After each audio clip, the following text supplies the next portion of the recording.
Benvinguts a aquesta vesprada a la nova sessió d'Intercanvis, Club de Cultura, la iniciativa que promou l'Institut Valencià de Cultura des de fa més d'un any, aproximadament. I en aquesta ocasió tenim a la soprano Maria Bayo, Premi Nacional de Música el 2009 i també la medalla d'or al mèrit en les Belles Arts en 2020. És un plaer tindre-la amb nosaltres i gràcies a tots per vindre. Bueno, María, muchísimas gracias por haber aceptado el hecho de participar en este ciclo, que para nosotros la verdad que es un privilegio poder contar contigo.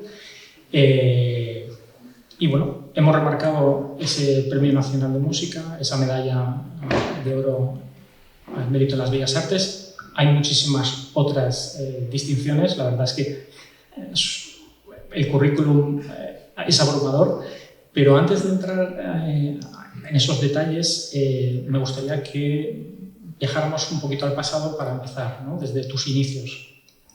Tengo entendido que tú estudiaste en el conservatorio, querías estudiar en el conservatorio de guitarra, pero no habían plazas y entonces te decantaste por el canto. Y yo creo que menos mal, ¿no? Que al final te decantaste por el canto. Se acoplan, ¿eh? No sé si quizás es mejor que hable sin micrófono. ¿Me oyen bien? ¿Me entienden perfectamente? Pues casi mejor sin micrófono, ¿no? Pues sí, a mí me gustaba mucho la música y es lo que digo en mi espectáculo este último que estoy haciendo, porque cuento un poco mi vida. Me gustaba mucho la música y había trabajado con las monjas, había estudiado solfeo y había estudiado guitarra. Y había estudiado música y cantaba en la coral y cantaba en la coral del pueblo de al lado, o sea, siempre estaba vinculada mucho con lo que era el canto. Pero había aprendido guitarra con las monjas y a mí me gustaba mucho la guitarra.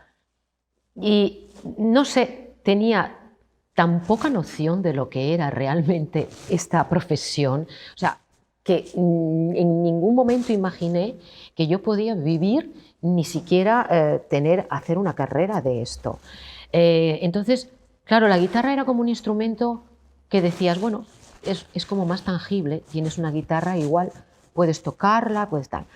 Entonces, claro, llegó un momento en que yo nací en un pueblito de 3.000 habitantes, o sea, a 100 kilómetros de Pamplona. En esos momentos, estoy hablando de hace muchos tiempos, el ir a la ciudad a estudiar era muy complicado, no era como ahora que cada uno aquí a los 100 kilómetros se coge un coche y se marcha, no, era muy complicado. Entonces mis padres eran unos padres labradores, vivíamos muy bien, pero tampoco tenían un potencial como para poder darme unos estudios fuera de mi lugar. Entonces me dieron, conseguí salir a los 17, 18 años para estudiar en el conservatorio y para estudiar también puericultora en la clínica universitaria. Porque entonces, y también en este estado nuestro español, se considera que el arte es algo que quizás no se pueda vivir de ello, ¿no? Entonces, claro, mi madre estaba muy preocupada porque no sabía si iba a poder vivir yo de esto. Entonces lo que hice es combinar los primeros años, que fue puericultora, que necesitaba 2 años de hacer en la Clínica Universitaria de Navarra y en la Universidad de Navarra, con los primeros años de música en Pamplona. Cuando llegué a Pamplona, pues yo quería estudiar guitarra porque tenía un desconocimiento total de lo que era el canto. A mí me gustaba cantar y yo quería seguir cantando en la coral, en Pamplona, pero no consideraba que podía hacer una carrera y era solista, cantaba con el coro, bueno, era el desconocimiento total. Entonces llegué al conservatorio y me matriculé en solfeo y en guitarra. Y en guitarra me dijeron, no hay plazas, no tenemos ya plazas. Entonces dije, uy, por Dios, ¿y entonces qué voy a hacer?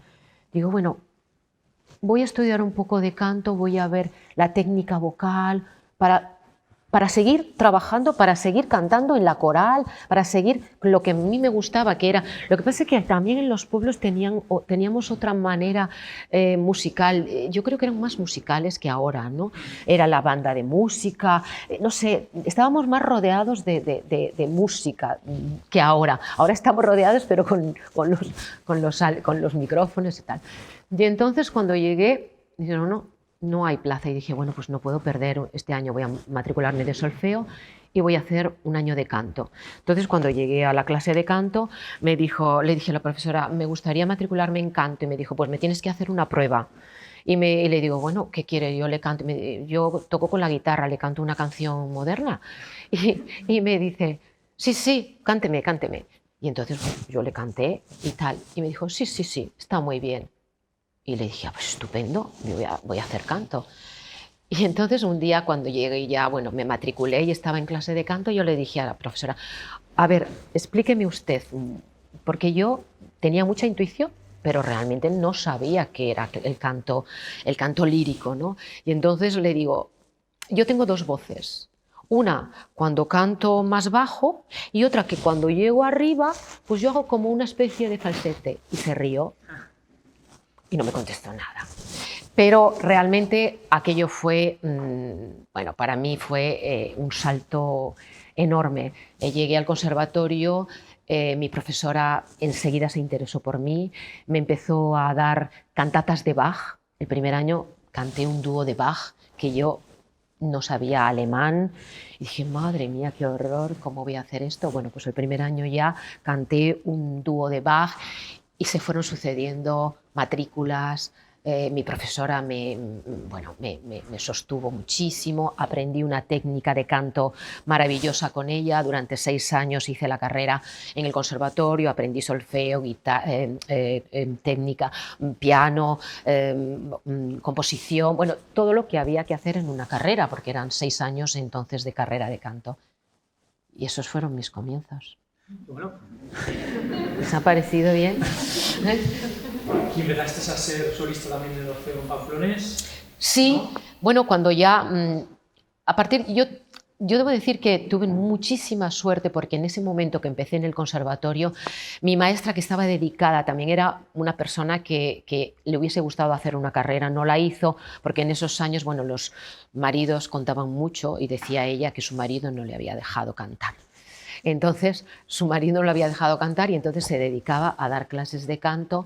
Ella había estado en Siena, en la academia en Siena, había estado en la escuela de canto, en el conservatorio en Madrid. Bueno, ella tenía una preparación excelente, era vasca de Tolosa, se llamaba Edurne Aguerri, y ella me dio los primeros pasos en lo que era la técnica realmente vocal.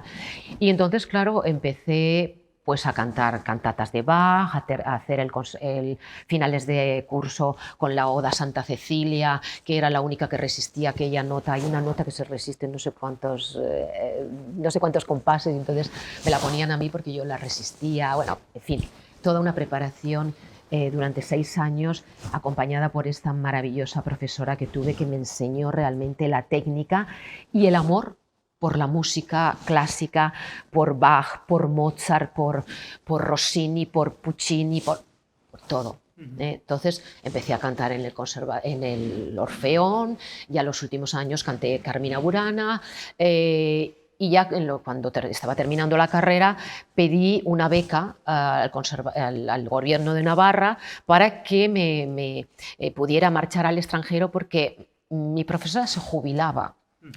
Y mi profesora me dijo que quería que yo fuera que continuara su labor porque yo era una de las alumnas que mejor le había cogido la técnica vocal que ella tenía. Pero yo dije, ¿pero cómo voy yo a dar clases si he terminado 6 años de conservatorio, había hecho también los superiores, pero me encontraba que básicamente no tenía armas, que quería seguir trabajando, seguir estudiando, seguir progresando y no tanto hacer una carrera como seguir, me entusiasmaba lo que era el mundo lírico, pero yo no pensaba nunca realmente que iba a hacer una carrera como la que he hecho. O sea, yo no fui a decir, voy a ganar dinero para... No, yo tenía un ansia de aprender, de mejorar, de crecer. Y es lo que ha hecho mi carrera. He crecido con ella. Ha sido maravilloso. También han habido cosas malas, no crean que todo aquí es maravilloso. Pero sí, empecé a cantar con el Orfeón, pedí una beca, marché a Alemania y allí, bueno, empecé realmente mis caminos artísticos. Y claro, y al concederte esa beca y marcharte a Alemania, lo que comentabas un poquito también al principio de ese pueblito pequeño, ¿cómo es, obviamente, el marcharte a otro país para afrontar? Mi madre me decía, ay, hija mía, ¿te gusta todo lo que no vas a poder hacer? Como diciendo, no tienes una carrera como para poder, pues eso, arquitecto o... No, a mí me gustaba el arte, a mí me gustaba la música, a mí me gustaba todo esto. Pues es complicado, pero yo tenía una ansia de aprender, de salir. Bueno, era tan complicado que yo me pasaba día y medio para ir a Alemania. Pasaba toda Francia, llegaba a París, en París cambiaba de tren en esa noche, me hacía toda la noche hasta las 7 de la mañana que llegaba a Alemania, y en Alemania todavía me quedaban unos kilómetros para llegar a la Hochschule, donde estudié, que era una universidad de música, donde hice la presentación, me cogieron allí y estudié durante 5 años también. Y luego, bueno, en 1988 ganaste el primer premio, ¿no?, de Belvedere en la Orquesta de Cámara de Viena. No sé si ese fue como el año de tu consagración o a partir de aquí tú ya fuiste consciente de que, oye, que sí que puedo dedicarme plenamente a esto y voy a ir. Bueno, el primer concurso que gané fue en Logroño, y eso lo digo también en mi obra esta, y era el 4.º año de canto. Porque yo, es verdad que era un poco la niña mimada de mi profesora. Entonces, yo tenía mis dudas de que si realmente tenía facultades, ¿no? Y entonces yo recuerdo que ella me dijo, preséntate a este concurso y si ganas, bueno, pues veremos que realmente tienes unas facultades. Pero no le digas a nadie, ¿eh? No le digas a nadie que estás en el concurso. Y entonces llegó al concurso y ganó el primer premio. Y entonces, claro, ella decía, ahora vamos a decirlo a todo el conservatorio que has ganado el primer premio. Y ahí fue un poco cuando me di cuenta, pero todavía no había terminado mis años de conservatorio, todavía me quedaban 2 años.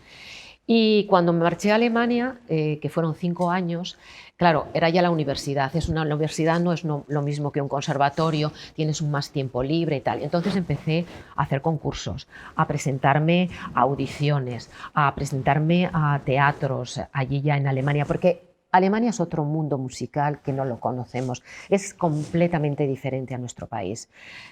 Cuando llegué yo allí había 50 y tantos teatros de ópera, claro. Imagínate una niña que llega de un pueblecito de 3.000 habitantes, que había estado estudiando en Pamplona durante 6 años, llega allí y se encuentra con 50 y tantos teatros de ópera. Bueno, pues durante ese camino, lo cuento muy fácil, pero tampoco es tan fácil. Durante ese camino empecé a hacer audiciones, concursos. Me presenté al concurso Calas. También gané, no gané, pero estuve entre los 8 finalistas. Y yo recuerdo de aquel concurso que fui al teatro y vi aquel teatro tan enorme y dije, madre mía, qué horror, ¿cómo voy a cantar aquí, no? Bueno, eran pasos que iba haciendo, pero yo creo que donde me di cuenta que sí que tenía facultades fue en el concurso de Logroño, que realmente podía hacer algo en la música. Pero claro, hasta que no llegué realmente a Alemania, pues no me di cuenta de lo difícil que era, de los sacrificios que suponía, de todo lo que tienes que dejar detrás, porque es una carrera muy exigente, muy difícil, muy complicada, y vas viendo poco a poco y te vas haciendo el camino, ¿no? Pero bueno, fui haciéndolo poco a poco. Es que sí que es cierto que muchas veces no vemos o no sabemos identificar precisamente esa dificultad, ¿no?, que conlleva una carrera artística, ¿no?, ya sea una carrera, por ejemplo, de pintura, en la música, y todos esos sueños de formación realmente son años de formación que son continuos. Es decir, no has dejado nunca de aprender. Incluso ahora. Claro. Incluso ahora. Esta es una carrera olímpica, o sea, tienes que estar siempre ahí detrás tirando, porque si no, se acaba. La voz es un instrumento que necesita, es como un atleta, entonces en el momento en que dejas de correr, se acabó los músculos. No, esto tienes que seguir, aprender, perfeccionar, siempre buscando la perfección, siempre buscando la excelencia, siempre buscando, nunca llega, pero bueno, siempre buscándola, ¿no? Es una carrera así, pero lo que hablábamos antes, ¿no? Que es tan contrario a lo que estamos viviendo en estos momentos con esta sociedad que vivimos, que parece ser que aquí un cantante se va a la tele y hace 2 pinitos y ya está, es que es todo lo contrario, o sea, una carrera artística a todos los niveles necesita su tiempo, necesita su espacio, necesita su maduración, su tiempo de trabajo, y eso hoy en día es muy difícil. Es muy difícil porque vivimos en una sociedad en la que impera el ritmo agitado, nada se reposa, nada se... En fin. No sé si estarás de acuerdo, pero quizá la palabra inquieta te define bastante bien. Sí. A todos los niveles. Correcto. Y a nivel, por ejemplo, interpretativo, es que son cerca de 80 personajes los que has llegado a interpretar. Claro, eso realmente es sorprendente, pero también no sé hasta qué punto puedes evaluar en cada caso cómo afrontar cada papel, o sea, cómo generas todo eso, o sea, qué capacidad desarrollas para poder... Con mucho trabajo, con mucha dedicación, con mucha dedicación a mí misma. Es una carrera muy egoísta, realmente. Tienes que dejar muchas cosas. Incluso yo dejé la maternidad, tengo una niña ahora de 17 años que me encanta, pero tuve que dejarla hasta muy tarde, porque yo sabía que si tenía una niña, las prioridades, pues ya... y sobre todo porque el otro día hablábamos en la conferencia también que se hizo después del concurso, ¿cómo se llamaba? Martín y Soler. Hablábamos de esto, ¿no? De la carrera de hombre y mujer en el canto, ¿no? Es muy diferente, porque a un hombre, hoy en día ha cambiado mucho, pero a un hombre los hijos no le incomodan tanto como a una mujer. Quiero decir, que no le limitan tanto, no les incomodar, limitar tanto como a una mujer. Una mujer realmente, pues es que ser madre es muy fuerte. Y entonces, claro, yo tuve que llevarme a la niña durante 6 años conmigo hasta que empezó el colegio. Yo tenía una persona que se dedicaba a ello, una babysitter que se dedicaba a ella. Claro, un hombre, si le acompaña a su señora o se queda en casa con los niños, pues lo tiene más fácil, pero una mujer es muy complicado. Sí que se puede, naturalmente. Teresa Berganza, que nos ha dejado hace muy poco, la semana pasada, tuvo 3 hijos, pero siempre decía que tuvo a sus padres y que gracias a sus padres pudo hacer la carrera, porque es verdad que es una carrera muy exigente, muy, muy exigente. Y aparte de la exigencia vocal ya que tienes que tener tu tiempo de reposo, que tienes que tener tu tiempo de trabajo, que tienes que tener muchas otras. Esto también tu inteligencia, tienes que estar para ello solo. Porque, como dices, aprenderte 80 papeles de memoria son muchas horas de trabajo, muchas horas de dedicación. Yo ahora digo, pero estos niños no trabajan nada, los que tengo en el centro, ¿no? Estoy dando clases ahora en el centro, y digo, con las horas que yo me pasaba trabajando las obras, la vocalización, la dicción, me iba al correpetitor para hacer el estilo. Bueno, es un trabajo enorme. Y bueno, y de ya sé que también es muy complicado, pero de un tiempo hasta, bueno, desde que empezaste ahora, ¿con qué hito personal, a nivel profesional, destacarías? ¿Con cuál te quedarías? Han sido muchos y yo creo que no se puede. Salzburgo, el Colón de Buenos Aires, Metropolitan, Los Ángeles, la Ópera La Bastilla. Han sido tantos. Sí, claro, te ha recorrido todo el mundo. Sí, gracias a Dios. Y como digo, he crecido y he crecido y he aprendido y soy lo que soy con cada uno de esos teatros, ¿no? Y cada uno tiene algo mágico. Colón de Buenos Aires tiene una acústica genial, es precioso, es maravilloso. Entras allí y te oyes la voz que te vuelve y dices, madre mía, qué maravilla de teatro. El Metropolitan, dices, madre mía, Metropolitan, estoy aquí en el Metropolitan, oye, que han estado todos los, ¿no? Cada uno tiene su magia, cada uno tiene su historia. Palais Garnier en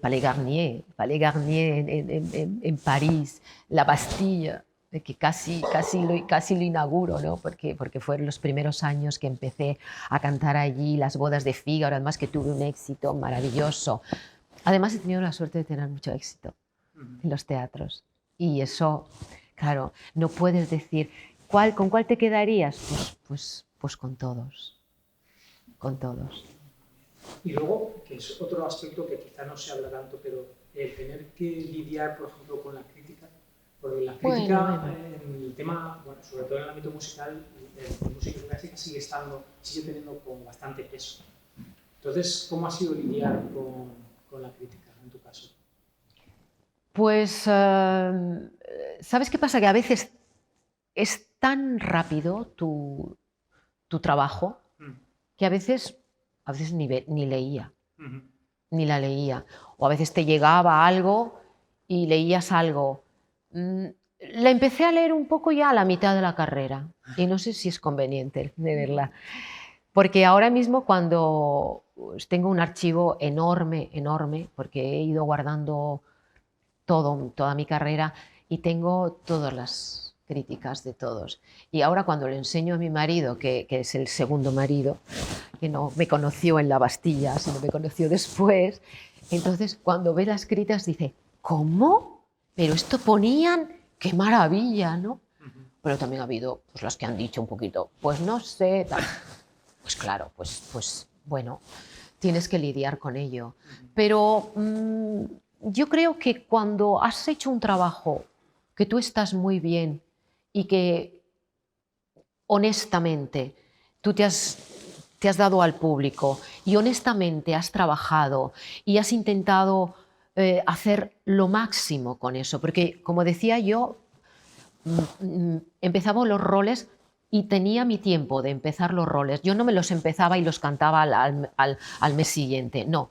Empezaba con un año, por eso las agendas eran con muchos años de anticipación, entonces sabías qué era lo que tenías que hacer o no tenías que hacer o tenías que trabajar o estudiar. Entonces yo me los empezaba los roles, al principio me los empezaba a solfear, a trabajar musicalmente, los dejaba, eso evolucionaba y luego otra vez los volvía a coger a mitad de año y luego otra vez lo dejaba porque tenía otra cosa y luego volvía otra vez cuando tenía que memorizarlos, que ya era casi cuando tenía que interpretarlo. O sea, tenía una maduración y cuando eres honesta y dices, bueno, has trabajado eso lo mejor que has podido, te has ido al correpetitor más estupendo para que te dijera vocalmente y estilísticamente qué es lo que tenías que hacer. Pues hombre, que venga un señor que no sabe todo ese trabajo que haces y que además venga la primera, que es la primera la que más estás con nervios, inquieta, y dices, y que te diga, pues no tuvo el mejor día. Pues bueno, pues en fin. Y además debo decir que también tenemos el hándicap de que podemos estar enfermos o se nos ha muerto un familiar Y el público no tiene por qué saberlo, pero claro, vocalmente yo el otro día tuve que cantar. Me enteré de la muerte de Teresa Berganza, otra vez volvemos, porque ha sido una compañera maravillosa a través de mi carrera, que murió el viernes y yo tenía que cantar el sábado. Entonces me tuve que armar de valor y además dije unas palabras porque le quise dedicar ese espectáculo a ella. Entonces, claro, está muy bien escribir, pero hay que ser un poquito empáticos. Y sobre todo, yo no pienso que está mal la crítica, pero que sea constructiva. Si es destructiva, no me sirve. Si es constructiva, pues bueno, puedes decir, bueno, pues voy a coger un poquito, ¿eh? Pero a veces no son tan constructivas, sino son más destructivas. Y entonces hay que aislarse un poquito también, porque nos afecta mucho. Y también debo decir que hace años los que hacían crítica quizás eran músicos, eran más del gremio, conocían mejor, pero últimamente crítico es un aficionado que le gusta la ópera o que le gusta el cine o que le gusta el teatro, pero que no tiene unos conocimientos muy profundos de lo que es realmente el arte nuestro y nuestra profesión, ¿no?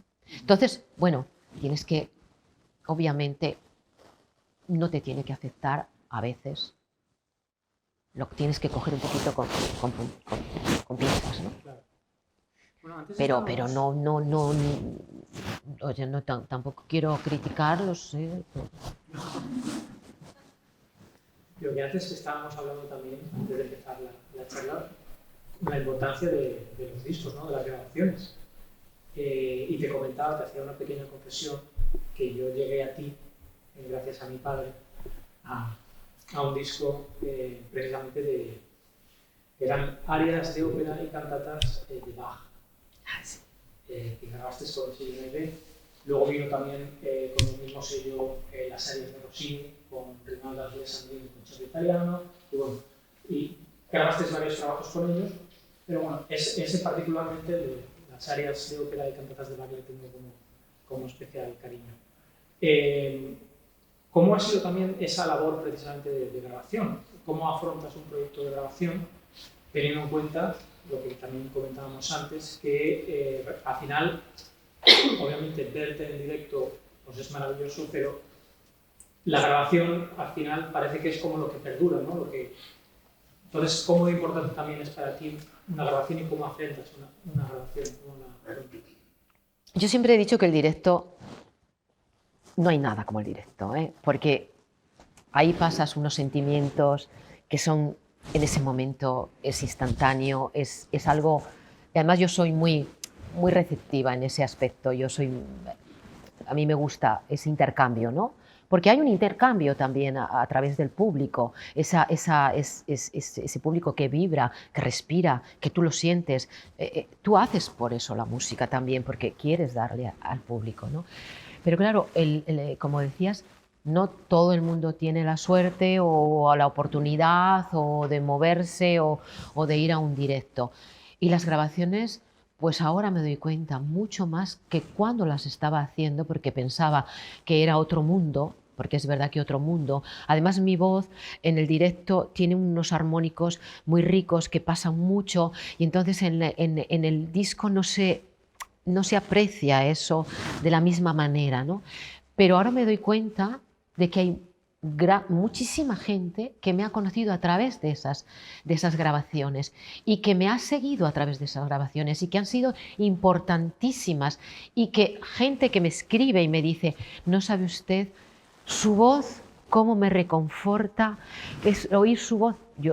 Me han llegado emails de gente de Estados Unidos o de sitios, bueno, increíbles que te escriben de pronto y te dicen, mire, he estado en un momento tan difícil en mi vida y usted ha sido un apoyo tan importante con la grabación de tal y no sé qué y no sé cuánto. Si tú te quedas, dices, madre, bueno, es maravilloso, ¿no?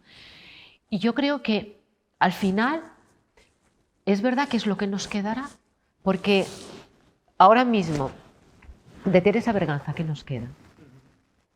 Pues sus grabaciones maravillosas. Lo que era lo veremos a través de sus discos, de sus grabaciones, de sus directos, de sus óperas grabadas.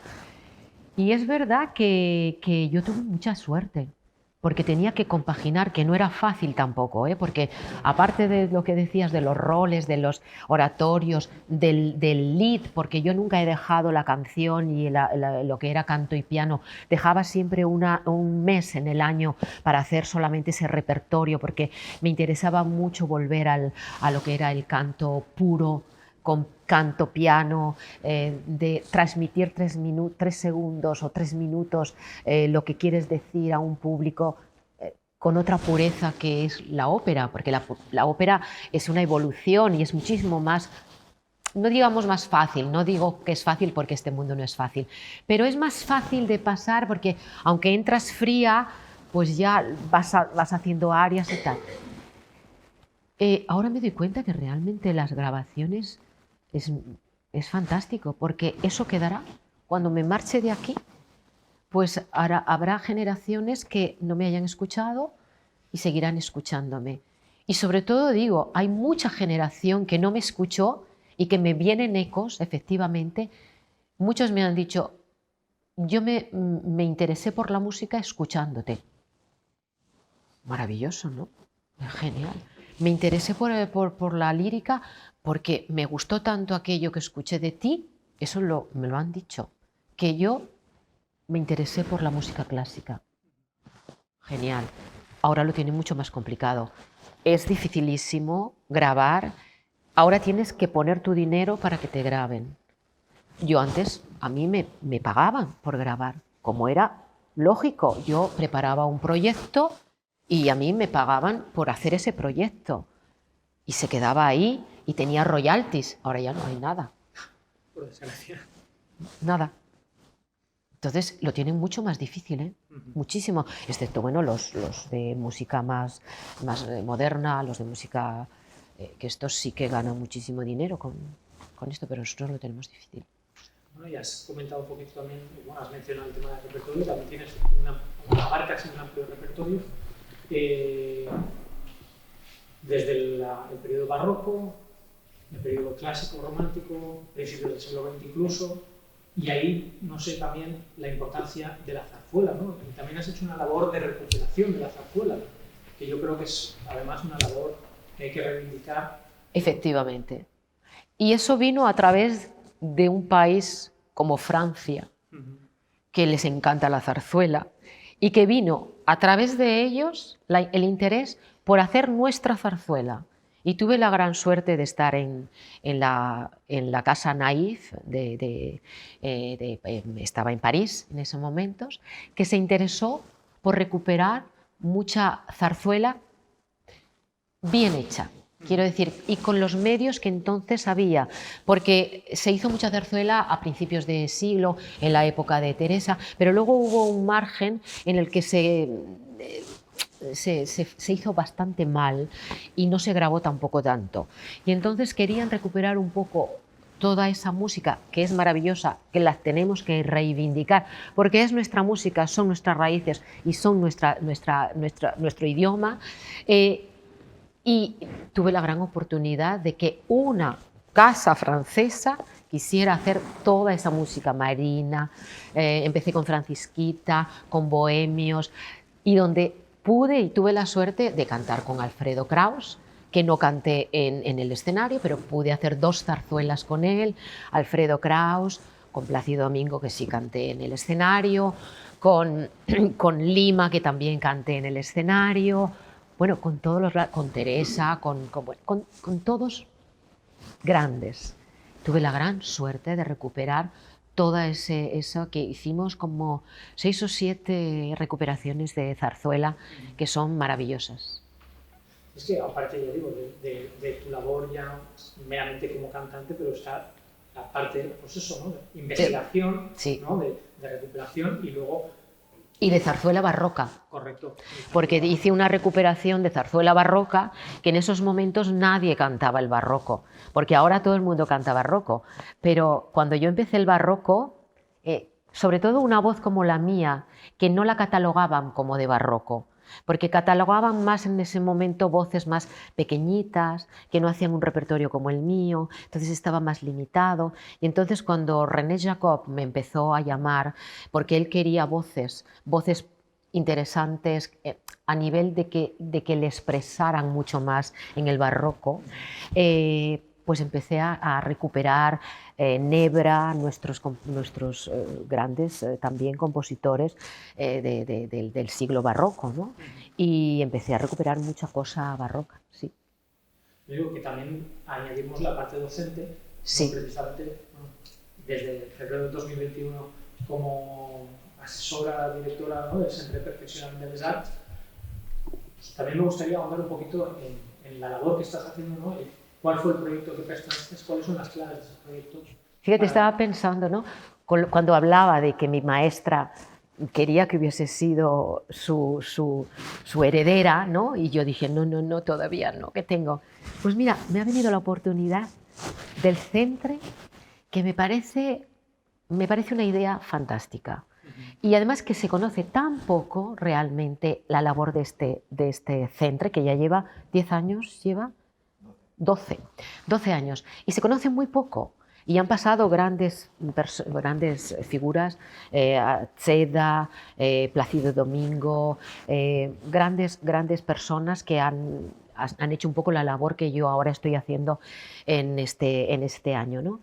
Es la preparación de nuevas generaciones, acoplándola a lo que es la ópera, que es la ópera de Valencia, enseñándoles un poco el oficio, pero el oficio diciéndolo bueno, enseñándoles realmente bien.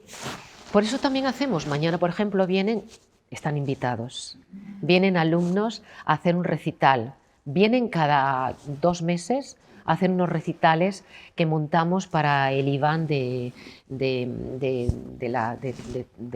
Valencia y de aquí, y son estupendos, duran 3/4 de hora, además es cortito, y recopilamos a través de un tema sobre una exposición, recopilamos un poco autores de esa época y buscamos temáticas acopladas a esa música, ¿no? Y es maravilloso. Y eso es la preparación que llevamos también en el Centre, aparte de que efectivamente los formamos para que sepan lo que es realmente el mundo de la ópera, el mundo que les va a venir después, ¿no? Es un trabajo a nivel estilístico, a nivel vocal. Yo estoy a nivel vocal y a nivel musical, pero pasan otros profesores también a nivel estilístico, pasan, pues el año que viene haremos una cosa barroca, pasará un profesor barroco. En fin, vamos acoplando un poco los proyectos y vamos viendo las figuras que pueden pasar para trabajar con los alumnos y aportarles todas las herramientas necesarias para poder luego ellos estar en escena. Porque, bueno, también lo comentábamos, ¿no? Lo difícil también en esta disciplina, que yo creo que la competitividad es tremenda. Es tremenda, ¿no? Tremenda. Entonces, claro, llegar a hacerse primero un hueco y luego poder trabajar de ello es muy difícil. Requiere muchísimo esfuerzo. Muchísimo esfuerzo. Por eso es maravilloso este Centre, porque yo creo que es la única ópera estudio realmente que existe en España, que es enseñarles lo que va a ser su oficio, pero enseñándoles también con unas bases sólidas, que es el lied, que es sobre todo el lied. A mí me gustaría también hacer oratorio, me gustaría hacer otro tipo, pero no llegamos. Tenemos tanta actividad que a veces no llegamos, ¿no? Pero hacen pequeños roles dentro de lo que es la programación de la sala grande, entonces hacen pequeños roles, van viendo cómo funciona ese director de escena, ese director musical, haciendo pequeños papelitos, y entonces se van dando cuenta y se van educando para que en 2 años, su etapa son 2 años, como la mía, 2 años, y vamos haciendo esa etapa, aportándoles pues, las herramientas para que luego ellos sigan. Pero sí que es muy difícil empezar una carrera. Pero bueno, aquí se van haciendo papelitos, van viniendo agentes, va viniendo gente que les escucha, y eso es muy importante. Pero sobre todo lo que aporta el centre es que musicalmente es maravilloso, de verdad, que me parece increíble que sea tan desconocido. En la misma Valencia, ¿no? que se desconozca a veces la labor que se hace en este centro. Y es estupendo, y estoy muy contenta. Casi ya va a hacer 1 año. He dejado a mi familia en Lyon, donde viven, voy y vengo bastante poco. Mi hija me va a desheredar. Pero me interesaba mucho aportar a las nuevas generaciones todo lo que yo he ido acumulando a través de todos los años de aprendizaje, de trabajo. Llevo 40 años cantando, 40. Entonces me parecía importante, interesante a las nuevas generaciones aportarles un poco de mi saber, de mi saber hacer, de mi saber buen hacer, ¿no? Espero que de mi saber buen hacer, aportarles ese granito de arena, de poder aportarles todas mis vivencias, todo mi trabajo, todo mi estudio, todo mi aprendizaje. Y en todo ese bagaje, en todos esos años de carrera, ¿con qué compositor o con qué obra conectas más? ¿Con cuál te sientes más cerca y por qué? Pues mira, no sé, yo siempre he dicho que con la Susanna de las bodas de Fígaro. La Susanna es un personaje que me ha acompañado tanto, pero ha habido otros roles como Peleas de Mélisande, que me parece un rol que se adaptaba tan bien a mi vocalidad, a mi timbre de voz, a mi manera de cantar el francés, muy ¿cómo diríamos? Muy brillante, muy, no sé. Hay roles, pero si me quedaría con uno sería la Susanna, de las bodas de Fígaro, de Mozart. Mozart me ha acompañado mucho. Rossini también, el Barbero de Sevilla, la Rosina del Barbero de Sevilla también me ha acompañado muchísimo. No sé, ha habido tantos. Hombre, de Mozart, ha habido tantos, pero Mozart. Fuiste, yo creo que eres la única que durante 4 temporadas, ¿no? He hecho la trilogía de Da Ponte en Salzburgo, en lo que es el templo mozartiano, diríamos, ¿no? Donde es el templo de Mozart, sí. Empecé con Cherubino, luego hice Despina, Zerlina y me quedó la Susanna. Qué pena. Qué pena, sí. Pero la verdad es que allí aprendí tantísimo también. Se hacía tan bien. Estábamos durante 2 meses trabajando para montar aquella ópera y era fantástico. Sí, Mozart me ha aportado muchísimo, porque además Salzburgo era un poco el escaparate donde luego en el verano venían todos de todas las óperas de Nueva York, de todos los sitios y era un poco el foco, ¿no? que irradiaba luego para afuera, ¿no? Pero Aix-en-Provence también, he hecho oratorios. No tuve la suerte de cantar ópera en Aix-en-Provence, pero hice muchos oratorios. Maravilloso. No sé, he estado en muchos festivales también y también en España, en Granada, en fin, hay muchos festivales también aquí estupendos. No, y has mencionado algunos de los maestros, ¿no? De los grandes con los que has colaborado, pero es que realmente has trabajado con muchísimos de los más importantes. Pues sí, tanto a nivel musical como a nivel de escena, ¿no? de directores de escena. He trabajado con algunos verdaderamente de los mejores. Wernicke para mí fue uno de los mejores directores de escena, era alemán y hizo cosas maravillosas y tuve la oportunidad de hacer 2 obras de él, que fue la Calisto, no sé si la conoces, es maravillosa, con René Jacob, que dirigía, y Peleas de Mélisande, en Bruselas con él. He trabajado, he tenido la suerte de cantar con Papano, con Lorin Maazel, con Sinopoli, con René Jacob, con Alessandrini, bueno, muchísimos directores maravillosos, maravillosos. Claro, me imagino que de cada uno, ¿no? Ha sido... Hombre, de todos agarras algo. Cuando eres receptiva, te llevas algo. En positivo y en negativo. Bueno, claro. A veces. Exacto. Pero no, normalmente con los grandes te llevas en positivo. Porque son los más humildes. Son los más cercanos. Yo con Sinopoli, que a mí era un hombre que irradiaba en el momento en que se ponía en el podio, decías, uy, ya pasa algo, ¿no? Esto son personalidades que dices, ¡ay, ya pasa algo! Con Sinopoli era tan cercano, a mí, bueno, yo fui, fíjate, curiosamente, yo cantaba un Stabat Mater de Rossini en Valencia y de pronto me llama mi agente en París y me dice, María, Sinopoli quiere que vayas mañana a Londres porque están haciendo el Stabat Mater de Rossini y ha suspendido la soprano. Y además, como estaba haciéndolo, digo, ok, sí, mañana me marcho de aquí.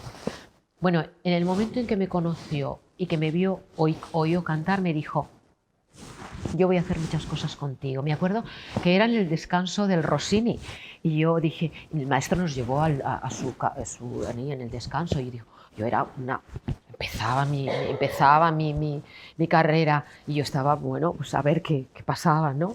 Y él era italiano y hablaba italiano y allí muy cercano me dice, me gusta mucho tu voz. Ay, maestro, gracias. Vamos a hacer muchas cosas juntos. Y le dije, y debí poner una cara como diciendo, bueno, eso dicen todos, ¿no? Eso dijo, no, yo cuando digo las cosas, las cumplo. Y efectivamente, hice muchísimas cosas, sobre todo la segunda de Mahler, hice mucho con él, hice la novena de Beethoven, hice Bohème con él, y porque no cantaba mucho Verdi, porque a él le gustaba, me decía, tienes que cantar Verdi, y le decía, maestro, que yo Verdi no, que mi voz... Sí, si quieres que te conozcan tienes que hacer Verdi. Y decía, bueno, pues ya veremos, que no me conozcan tanto, que me da igual, pero yo seguiré cantando lo que me vaya, ¿no? Pero son los más humildes. Los más mediocres son los que, ay, te dicen, ¡ay, esa nota! Pero los grandes te llevan a su camerino. Recuerdo Lorin Maazel en el camerino de Salzburgo, con el cello allí, con la zerlina. Batti, oh bel Mazeppa. Nos llevaba antes de hacer la función para que a esos medios tonos con el cello, para que fuera con el cello igual. Bueno, ¿quién hace ahora eso? Y todo eso lo llevo para mí. Sí, es estupendo, es estupendo. Poder haber dicho todo eso, yo no sé si las próximas generaciones lo van a poder hacer tanto como, no sé, está cambiando mucho la cosa. Sí, bueno, en una entrevista reciente hicieron, que comentabas que la sociedad actual se dirige, bueno, es principalmente visual y está perdiendo en la parte audiovisual, ¿no? El audio, la parte de la música. Hay como mucho ruido, quizá, pero no se aprecia tanto esa parte, ¿no? Efectivamente, porque como todos los medios, televisión, los vídeos, nos ametrallan, ¿no? Nos echan todo el día. Se han pensado que la ópera también la gente quiere ver. No, la ópera es el arte completo.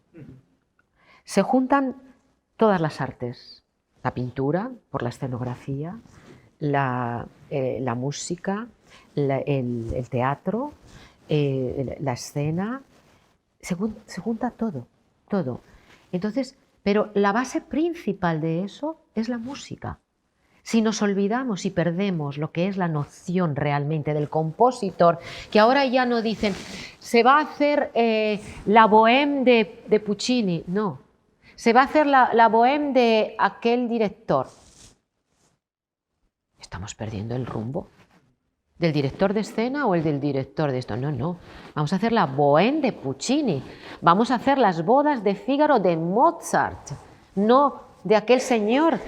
Y encima, además, debo también decir que me escandaliza mucho que ni siquiera ahora pongan a los cantantes siquiera. Que en los carteles, o sea, no pintamos nada. Es como si no existiéramos. Y nosotros hacemos la ópera. Los cantantes. Si no tenemos los cantantes, malamente vamos a hacer la ópera, ¿no? Estamos perdiendo mucho. Y yo no soy una persona, soy una persona joven todavía, me considero joven. He cantado durante 40 años y he atravesado muchísimos ciclos donde he hecho grandes cosas contemporáneas también. Y si ese director realmente es un gran director, te va a decir algo con aquella obra sin descomponerla. Llevando, eso es lo que hablábamos, ¿por qué se hizo esa obra? ¿Qué criticó esa obra? ¿Qué mensaje le dio a esa sociedad en ese momento? ¿Por qué tenemos que cambiar tanto? Y sobre todo, podemos cambiar un poco la escenografía, podemos cambiar, yo la he hecho de 1000 historias, pero lo que no podemos cambiar es el contenido. ¿Hacia dónde fue? ¿Por qué ese mensaje que dio? Bodas de Fígaro, sabemos las clases sociales, tal. Puedes hacerla en otro de esto, pero siempre sin perder el hilo realmente. Porque además Mozart es tan reciente, ¿no? Todo su mensaje es muy de ahora también.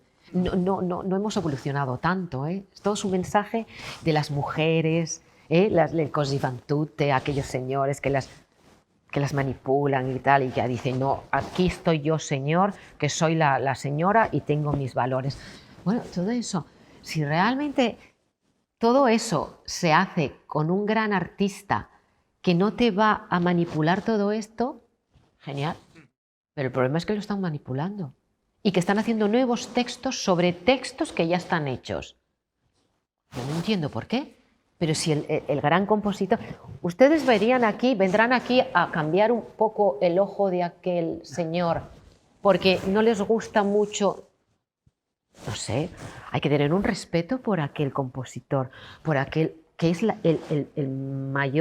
mayor obra de arte, es la hecha por aquel señor que compuso aquella música genial. Un poco de respeto. Estamos perdiendo ese respeto. Y entonces, claro, estamos perdiendo un público también. Porque yo no creo que el público joven lo estemos haciendo un público joven, tampoco. Porque lo que se tiene que hacer es con buenas bases, con buen criterio, con exigencia, con excelencia y con muy buen hacer. Y eso dure 2 horas, 3 horas, si se hace bien, ese público lo capta. No hace falta... Ahora también los directores de escena lo que hacen mucho es movimiento por detrás. Mientras está cantando un aria, en vez de escuchar y decir qué aria maravillosa, qué genial, o sea, qué melodía, y dejar al espectador escuchar aquella obra de arte maravillosa que hizo el compositor. No, están pasando aquellos porque parece que nos aburrimos los espectadores. Un poco de respeto, que no nos aburrimos, si es bueno, no nos aburrimos nada. Pero claro, se tiene que hacer bien. Y a veces es complejo hacerlo bien. Pero sí que deberíamos de buscar un poquito más la rigurosidad en no manipular la obra de arte. Y luego la etiqueta que, por desgracia, acarrea desde siempre casi, tanto la música clásica como la ópera de alta cultura o cultura elitista. No sé hasta qué punto eso... ¿Tú crees que en este momento, en este... Yo no creo que sea tan elitista. Sí que, bueno, hay gente que tiene un cierto acercamiento más porque lo ha escuchado, pero yo creo que hoy en día la posibilidad de ir a un espectáculo, por ejemplo, ahora vamos a hacer espectáculos nosotros por 10 euros, puedes acercarte muy bien a ver. Yo creo que hay un miedo efectivamente a que es elitista, pero yo no creo, yo siempre he dicho que hay que acercarse con curiosidad, con los ojos abiertos y con los oídos muy abiertos también, y decir, bueno, y eso te llegará porque tú tienes algo, y la persona que es sensible le llega. No porque tengas más dinero o menos dinero, o porque no lo hayas escuchado nunca, aquello no te va a llegar. Yo no sé, esto del elitismo, pues hoy en día yo creo que se han hecho y se han esforzado mucho, y yo creo que todas las comunidades se esfuerzan bastante en aportar y en llevar al público los espectáculos, y el que no se quiere acercar pues ya no es un poco tampoco porque piensa, igual es sí porque piensa que somos un poquito así elitistas. A eso me refería, ¿no? Que quizá la gente joven, no existe un relevo generacional, me refiero en el público, porque gente joven que se dedica a la música la hay, de hecho cada año los conservatorios están llenos, pero de gente joven que vaya a las salas de teatros de ópera, quizás sí es porque tienen cierta reticencia, porque desde siempre o desde hace muchísimo tiempo se ha creído, sí. Claro, pero yo creo que cada vez hay menos.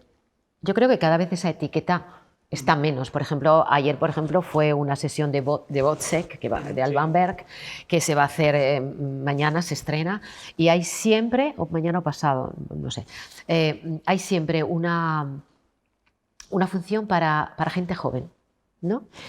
Y les encanta. Y está llena. O sea que yo creo que sí que se hacen. Igual a veces está más llena que las otras funciones, porque cuesta menos. Y la gente puede ir con más facilidad. Y están haciendo una gran labor. Yo creo que eso es la gran labor que hay que hacer. Acercarlo, eso, con los medios. Por ejemplo, en Alemania tú puedes ir a una ópera y no te cuesta tanto dinero como aquí. También es verdad que cuesta mucho dinero, a veces. Pero también yo creo que hay posibilidades. El que quiere acercarse tiene posibilidades también con poco dinero de poderse acercar a la ópera. Sí que hay ese estigma de un poquito elitista, pero yo creo que cada vez en esta comunidad están haciendo cosas interesantes, muy interesantes. Yo creo que es turno, si alguien quiere participar y realizar alguna pregunta, que aproveche ahora. ¿Sí? Cogiendo un poco el hilo de lo último que comentabais, yo quisiera subrayar, para, en cierta manera, consuelo de la excelsa representante de la ópera que tenemos aquí, que esa degradación que constataba en el gusto por la ópera, y sobre todo en las jóvenes generaciones, es un fenómeno que no es exclusivo de la ópera. Es una degradación de la que hace parte prácticamente todos los géneros artísticos. Hay una lucha por la exhibición, sí, por la inmediatez, que lleva detrás algo muy concreto, que son las estadísticas, y que es el dinero. Porque lo que se ve más, lo que se menciona más, es lo que se vende más. Esto se da tanto en la literatura Claro. como en la pintura, como en la poesía, como en la música, como en la ópera. O sea, es una degradación general de la que estamos siendo espectadores y que debería inquietar a cualquier persona que tuviera un sentimiento artístico, por mínimo que fuera.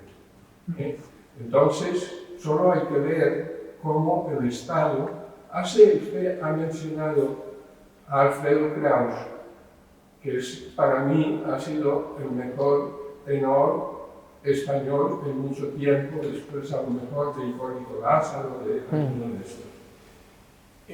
Hace 20 o 30 años, cuando todavía vivía, se transmitían óperas por televisión. sí. Yo recuerdo que hubo un ciclo de óperas en las que el tenor era Alfredo Kraus, un ciclo dedicado a Alfredo Kraus que duró un montón de tiempo. Fue cuando yo lo descubrí. ¿Qué hay de eso ahora? No queda absolutamente nada. Bueno, quedan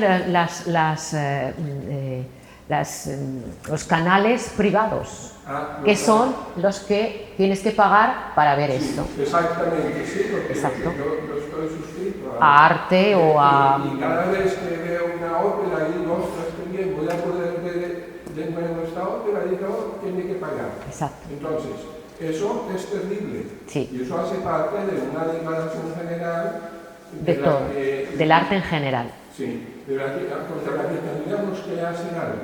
Hacer algo porque nos está asfixiando a todos. Sí, por eso hablábamos también con Eric de los medios de comunicación, sí. de la capacidad que pueden tener de lo bueno y de lo malo. De la capacidad que efectivamente son unos medios que nos pueden aportar mucho, porque nos han aportado, a mí me han aportado pues, todas esas grabaciones, todo esto, y que están en los medios y que tal, pero también nos aportan mucho malo, porque ya no sabemos lo...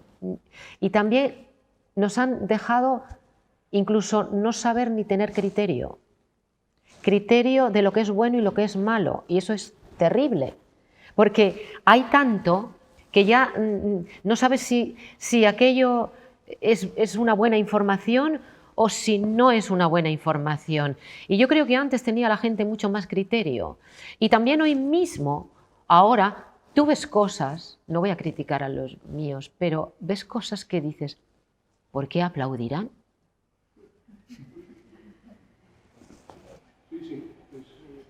También deberíamos de pensar un poquito en eso. De guiar, de tener personas potentes. Pero tendríamos que tener alguna manera de poder influir sobre los gobiernos. Claro. Porque son ellos los que ponen los ministros de Educación, son los ministros de Educación los que ponen los directores del Instituto Cervantes, por ejemplo. Son los directores del Instituto Cervantes los que deciden lo que se ve en los institutos Cervantes alrededor del mundo. Entonces, claro, es tremendo, es tremendo. Por ejemplo, en Televisión Española en este momento hay un señor que es el cronista de todo lo que tiene que ver con lo artístico, que es un tal del Amor que lleva varios años allí, que por cierto, cuando hace las cosas suele hacerlas muy bien, pero yo invito a alguno a que me diga cuándo este señor, en 7 o 8 años que lleva en Televisión Española, ha recomendado una ópera. Yo creo que es un analfabeto total en cuestión musical, porque nunca recomienda nada que tenga que ver con música clásica o con ópera. Ahora, todo lo que tiene que ver con raperos, en fin, todo eso está allí en primer lugar. Claro, entonces, claro. Aquí habría que inventar una manera de educar a los políticos, que son los más ignorantes del mundo. Eso ya es una tarea. Es muy difícil, ¿eh? Muy difícil. Muy difícil, pero hay que intentarlo. Claro, claro, por supuesto, por supuesto. Por eso hago yo estas críticas también, ¿no? Porque creo que hay que hacerlas. Yo creo que quizás otra persona sería más cauta y no diría, pero yo es que pienso que efectivamente se están haciendo muchas aberraciones con la ópera.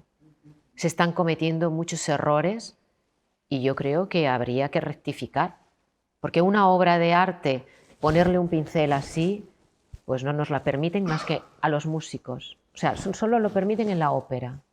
En otras facetas del arte no la permiten.